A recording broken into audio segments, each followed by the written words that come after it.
kopi gaib di warung pinggir jalan. Malam itu hujan rintik-rintik menemani perjalanan saya pulang dari kota. Jalanan sepi, hanya diterangi lampu jalan yang jarang-jarang. Udara dingin membuat saya ingin mencari tempat untuk sekadar berteduh dan menikmati secangkir kopi hangat. Tak lama, di tikungan jalan desa terlihat warung pi kecil dengan lampu remang-remang.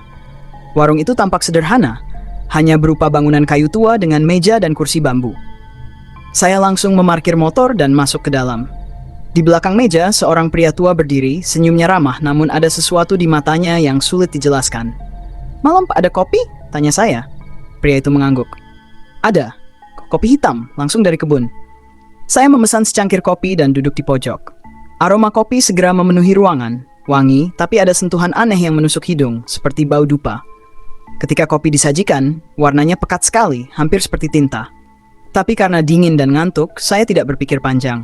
Baru saja menyeruput, rasa kopi itu begitu nikmat, pahitnya pas, dan ada aroma rempah yang kuat. Namun setelah beberapa tegukan, kepala saya mulai terasa berat. Pandangan sedikit kabur dan suara gemuruh aneh terdengar di telinga. Saya mencoba tetap sadar, tapi rasanya dunia mulai berputar.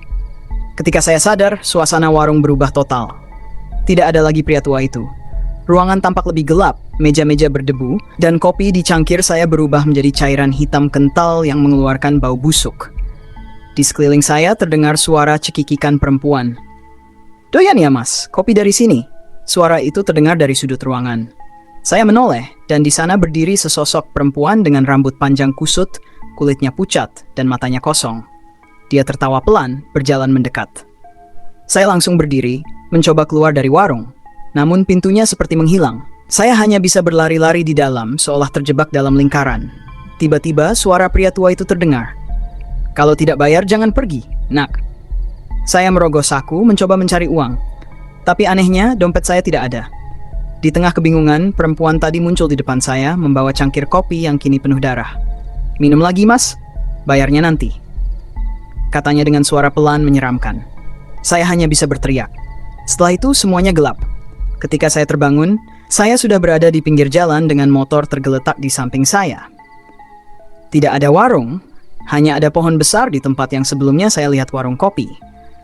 Yang lebih mengerikan, aroma kopi itu masih tercium di mulut saya. Setelah tersadar, tubuh saya lemas dan kepala masih terasa berat.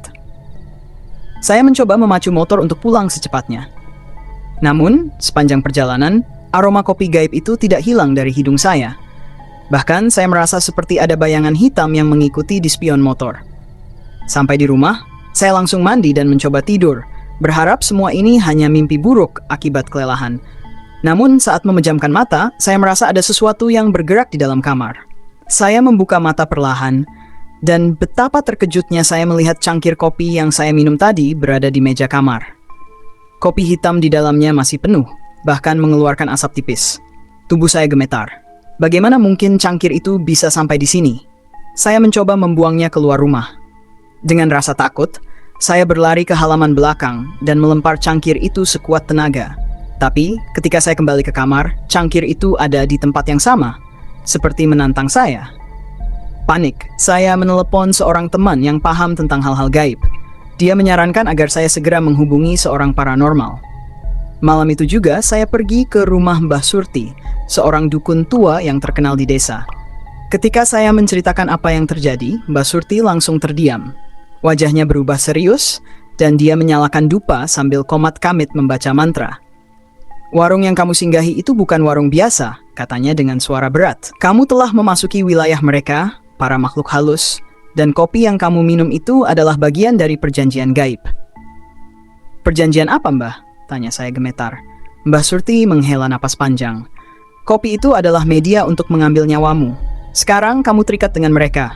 Kalau tidak segera diselesaikan, nyawamu bisa melayang dalam waktu dekat." Saya semakin takut. Mbah Surti lalu menyuruh saya membawanya ke tempat warung itu. Dengan keberanian yang tersisa, saya membawa Mbah Surti ke lokasi.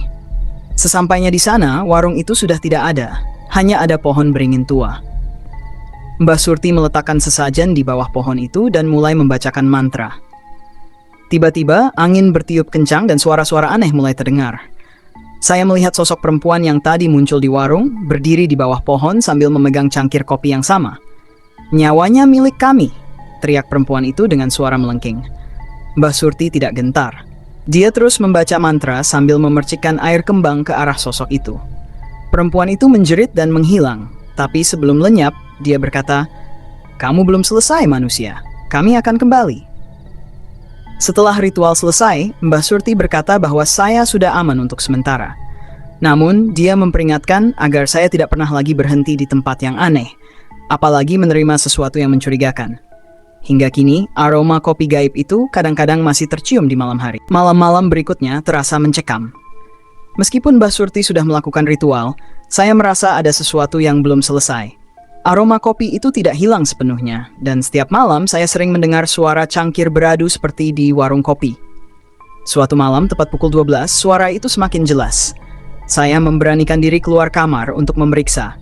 Di meja ruang tamu, cangkir kopi itu kembali muncul, penuh dengan cairan hitam yang mengeluarkan asap tipis. "Cukup," seru saya dengan putus asa.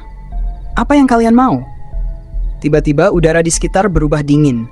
Dari bayangan di sudut ruangan, sosok perempuan itu muncul lagi. Kali ini wajahnya lebih menyeramkan, dengan mata hitam penuh kebencian. "Kamu tidak akan bisa lari manusia," katanya dengan suara serak. "Kopi itu adalah jembatan. Nyawamu sudah ditandai." Saya gemetar, tapi mencoba memberanikan diri. "Apa yang harus saya lakukan supaya kalian berhenti?" Dia tertawa kecil, lalu menunjuk ke arah cangkir kopi. "Minum lagi. Itu satu-satunya cara untuk menyelesaikan perjanjian ini." Saya tahu itu jebakan, tapi entah kenapa tubuh saya bergerak sendiri. Tangan saya mengambil cangkir itu, dan aroma kopi semakin menusuk. Ketika saya hampir menyesapnya, suara ketukan keras di pintu membuyarkan semuanya. Saya tersentak. Pintu depan dibuka. Dan di sana berdiri Mbah Surti dengan wajah penuh amarah. Dia masuk sambil membawa kendi berisi air kembang. Tanpa basa-basi, dia menyiramkan air itu ke cangkir kopi dan sosok perempuan itu. Jeritan melengking memenuhi ruangan, dan sosok itu lenyap dalam asap hitam. Namun, cangkir kopi tetap berada di meja, tidak terpengaruh. Mbah Surti duduk, napasnya terengah-engah. Mereka ini keras kepala. Perjanjiannya tidak bisa diputus hanya dengan ritual biasa. Kamu harus kembali ke tempat warung itu dan membakar pohon beringin di sana.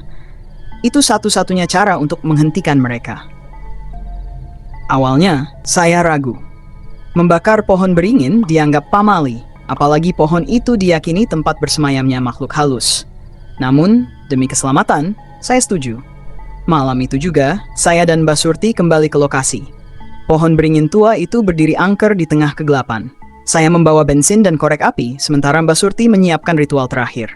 Saat saya mulai menyiram bensin ke batang pohon, angin kencang tiba-tiba bertiup.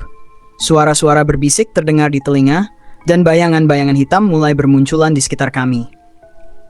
"Jangan berhenti. Teruskan," teriak Mbah Surti. Saya menyalakan korek api dan melemparkannya ke pohon. Api langsung berkobar menerangi malam yang mencekam. Teriakan makhluk-makhluk halus terdengar dari dalam api, seolah mereka terbakar bersama pohon itu. Ketika api mulai mereda, suasana kembali sunyi. Saya merasa lega, tetapi Mbah Surti mengingatkan bahwa ini baru langkah awal. Mereka mungkin sudah pergi, tapi perjanjian gaib selalu meninggalkan jejak. Jangan pernah lagi tergoda oleh sesuatu yang aneh, nak. Sejak malam itu, cangkir kopi gaib tidak pernah muncul lagi. Aroma kopi pun hilang, dan saya bisa tidur dengan tenang. Namun, setiap kali melintasi jalanan desa di malam hari, saya tidak pernah berani berhenti, tidak peduli seberapa lelah atau hausnya saya. Setelah kejadian itu, hidup saya perlahan kembali normal. Tidak ada lagi suara cangkir beradu, aroma kopi misterius, atau bayangan perempuan yang menghantui. Namun, rasa trauma masih tersisa. Setiap kali mencium aroma kopi, perasaan takut itu seolah kembali muncul, meskipun saya tahu semuanya telah berakhir. 1 bulan berlalu, saya mulai merasa lega. Hingga suatu malam telepon saya berdering. Peneleponnya adalah Pak Herman, teman lama yang tinggal di desa dekat lokasi warung itu. "Mas, kamu pernah dengar soal warung tua di dekat tikungan itu kan?" tanyanya. Jantung saya berdegup. "Kenapa, Pak?" "Ada kejadian aneh di sana. Beberapa warga yang melintas malam-malam bilang mereka melihat cahaya seperti warung terbuka lagi, bahkan ada yang mencium aroma kopi." Tubuh saya langsung dingin. "Apa maksudnya, Pak?" Pak Herman melanjutkan. "Kemarin, ada seorang pemuda yang berhenti di situ. Dia belum pulang sampai sekarang. Orang-orang bilang dia mungkin hilang." Saya tidak bisa menjawab. Pikiran saya langsung kembali ke malam saat saya bertemu warung itu. Apakah semuanya belum benar-benar selesai? Malam itu saya bermimpi. Dalam mimpi, saya kembali ke lokasi warung kopi. Warungnya berdiri seperti sedia kala, dengan lampu temaram dan meja-meja bambu. Di sana, perempuan itu menunggu, tersenyum sinis sambil memegang cangkir kopi. "Kamu pikir ini sudah selesai?" Suaranya menggema. "Perjanjian itu tidak bisa dihancurkan semudah itu, manusia." Saya terbangun dengan napas memburu. Tidak ada waktu untuk berpikir lama. Saya tahu ini belum berakhir, dan jika tidak diselesaikan, lebih banyak korban akan berjatuhan. Saya segera menghubungi Mbah Surti dan menceritakan semuanya. Dia terdiam lama sebelum akhirnya berkata, "Warung itu memang tempat mereka. Selama pohon beringin itu tumbuh kembali, mereka akan tetap punya akses ke dunia ini." "Jadi, apa yang harus saya lakukan?" tanya saya panik.